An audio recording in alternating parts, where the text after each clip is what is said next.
Secular India का लिबादा ओढ़ने वाली भारत मैनेजमेंट के खोखले लिबरलिज्म का पर्दा चाक हो गया। टी20 वर्ल्ड कप ट्रॉफी मंदिर ले जाने पर जेशा समेत कोच और कप्तान शदीद तनकीद की जद में आ गए।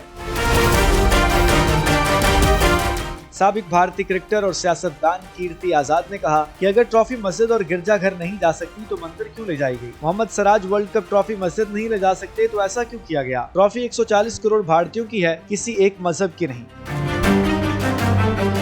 साबिक भारतीय क्रिकेटर ने मजीद कहा कि आईसीसी के चेयरमैन ट्रॉफी के साथ मंदिर किस हैसियत में गए। वर्ल्ड कप 1983 जीतने वाली टीम में तमाम मज़ाहिब के खिलाड़ी शामिल थे।